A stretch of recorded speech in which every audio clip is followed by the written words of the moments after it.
LRS తో సంబంధం లేకుండా ప్రభుత్వం ప్లాట్ల రిజిస్ట్రేషన్లు చేయాలని రియల్ ఎస్టేట్ వ్యాపారుల సంఘం సూర్యాపేట జిల్లా అధ్యక్షులు పతంగి వీరస్వామి గౌడ్ కోరారు. జిల్లా కేంద్రంలోని సబ్ రిజిస్ట్రార్ కార్యాలయం వద్ద ఎల్ఆర్ఎస్ తో సంబంధం లేకుండా రిజిస్ట్రేషన్లు చేయాలని ప్రజలు ఆందోళన చేశారు. ఈ సందర్భంగా ఆయన మాట్లాడుతూ ప్రభుత్వం రిజిస్ట్రేషన్ల ప్రక్రియను ఎల్ఆర్ఎస్ ముడిపెట్టడంతో సామాన్యులు తీవ్ర ఇబ్బందులు ఎదుర్కొంటున్నారని ఆవేదన వ్యక్తం చేశారు. ముఖ్యమంత్రి కేసీఆర్ ఎల్ఆర్ఎస్ విషయంలో పునరాలోచించుకోవాలని కోరారు. నిన్న మన గవర్నమెంట్ ముఖ్యమంత్రి కేసీఆర్ గారు ఎల్ఆర్ఎస్ లేకుండా పాత పద్ధతిలో రిజిస్ట్రేషన్ జరుగుతాయని సోమవారం నుంచి మరి అందరు కూడా స్టేట్ పేపర్లో అందరూ కూడా మాకు వచ్చింది. మరి మీరు గవర్నమెంట్ సబ్ రిజిస్టర్ గారు కాబట్టి మా జనం కూడా కొద్దిగా ఏది క్లారిటీగా తెలియక ఆందోళన చెందుతున్నారు. మరి నాకు చాలా మంది కూడా ఉదయం నుంచి నాకు ఫోన్ చేస్తున్నారు, అన్న మరి పేపర్లో ఎల్ఆర్ఎస్ లేకుండా రిజిస్ట్రేషన్ జరుగుతున్నాయని కాలబడి వచ్చారు. మరి ఈరోజు మరి మాకు ఏది తెలియట్లేదు, ఏది చెప్పట్లేదన్నా మరి మీరు రాండి సబ్ రిజిస్టర్ గారికి రాండి అని అంటే నేను వాళ్ళ ప్రజల మా వ్యాపారం రియల్ ఎస్టేట్ వ్యాపారం మిత్రుల మాట కొరకు నేను ఇక్కడికి రావడం జరిగింది. మీరు ఈ విషయం అనేది క్లారిటీగా మీరు చెప్పాలని నేను నాకున్న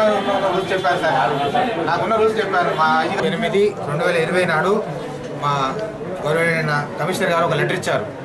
అనాథరైజ్డ్ లేఅవుట్స్ వాడికి కంపల్సరీ అనాథరైజ్డ్ లేఅవుట్స్ రిజిస్ట్రేషన్ చేయకూడదు. ఒకటి కంపల్సరీ వాడికి ఎలాన్స్ తీసుకోవాలి. తర్వాత బిల్డింగ్స్కి రెగ్యులేషన్ తీసుకుంటే చేయమని ఇచ్చారు 26/8/2020 నాడు.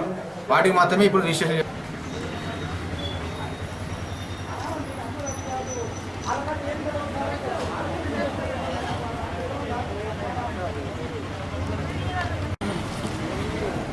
ఇక్కడికి వచ్చినటువంటి రియల్ ఎస్టేట్ వ్యాపారులు మరియు డాక్యుమెంటు రైటర్లు మరియు నాతోటి వ్యాపారులు మరియు రియల్ ఎస్టేట్ ఏజెంట్లు మరియు పట్టణ ప్రముఖులకు మరి అందరికీ నా యొక్క హృదయపూర్వకమైనటువంటి నమస్కారాలు నేను తెలియజేస్తున్నాను.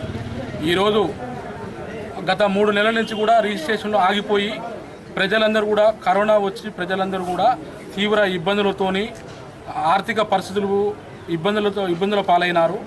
వారు తాను బతికేదే కష్టంగా ఉన్నది. ఆ నేపథ్యంలో ఎల్ఆర్ఎస్కు రిజిస్ట్రేషన్కు లింకు పెట్టడం వల్ల ఒక ఆడపిల్లల పెళ్లి చేద్దామన్నా కూడా అగ్రిమెంట్ క్యాన్సిల్ అయ్యి తరచుగా ఈరోజు ఒక 3 నెలల నుంచి కూడా ఇవాళ టీవీలలో కానీ వాట్సాప్లలో కానీ ఒక ఆందోళనలతోని ఉధృతతోని ఈ సూర్యాపేట జిల్లా కాకుండా 33 జిల్లాల ప్రజలు కూడా తీవ్ర ఆందోళనలతో ఉన్నారు. రిజిస్ట్రేషన్లు కావట్లేదని చాలా అసంతృప్తితో ఉన్నారు.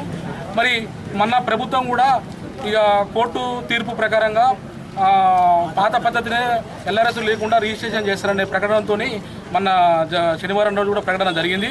ప్రజలు కూడా చాలా హర్షం వ్యక్తం చేశారు. మరి తీరా ఇవాళ వచ్చి రిజిస్ట్రేషన్ ఆఫీస్ కాడికి వచ్చి ప్రజలందరూ కూడా ఎల్ఆర్ఎస్ లేకుండా డాక్యుమెంట్ తయారు చేస్తుందని వచ్చి జనమంతా వస్తే అది ఎల్ఆర్ఎస్ లేకుండా కాదు బాబు, ఎల్ఆర్ఎస్ పాత పద్ధతి కానీ అది రిజిస్ట్రేషన్ మాత్రం ఎల్ఆర్ఎస్ ఉంటేనే రిజిస్ట్రేషన్ చేస్తామని మరి అధికారులు సబ్ రిజిస్టర్ గారు చెప్పడం జరిగింది. మరి ఈ చెబితే నాకు నాతోటి వ్యాపారస్తు మిత్రులు, నేను సూర్యాపేట జిల్లా అధ్యక్షుడిని కాబట్టి నాకు అందరూ ఫోన్ చేసి మరి అన్న మరి పాత పద్ధతి అని పేపర్లో వచ్చింది, మరి ఇవాళ ఎల్ఆర్ఎస్ లేకుండా పాత పద్ధతి కాదని మరి జీవో సబ్ రిజిస్టర్ గారు చెప్తున్నారు, మీరు అర్జెంటుగా రాండి అని అంటే వాళ్ళ పిలుపు మేరకు నేను ఇక్కడికి రావడం జరిగింది. మరి ఈరోజు ప్రజలు ఇక రానున్న పరిస్థితుల్లో ఇలానే జరిగితే ప్రజలంతా కూడా ఆత్మహత్యలు చేసుకునే పరిస్థితి కూడా దారి చూస్తుందని కూడా నేను ఈ సభాముఖంగా తెలియజేస్తున్నాను. ప్రజలు తీవ్ర ఆందోళనతో ఉన్నారు. చాలామంది కూడా మా బిడ్డల పెళ్ళిళ్ళు ఉన్నాయండి, అగ్రిమెంట్ క్యాన్సిల్ అయిపోతున్నాయండి, మేము బ్రతకడమే కష్టంగా ఉందండి. ఈ ఎల్ఆర్ఎస్ కట్టడం వల్ల ఒక ఫ్లాట్కు సుమారు ఒక ఫ్లాట్కు 100 నుంచి 200 కాలకు 60,000 ఫ్లాట్కు డబ్బులు కట్టవలసి వస్తుంది. మాకడ ఉపాధి లేక నష్టపోయాము, మరి ఆర్థికంగా మేము చాలా నష్టపోయాము. మేము ఇలా నష్టపోవడం వల్ల మేము ఎల్ఆర్ఎస్ కట్టడం మాకు చాలా ఇబ్బందికరంగా ఉంది. మరి ప్రజలపై పెనుభారంగా మారింది ఎల్ఆర్ఎస్.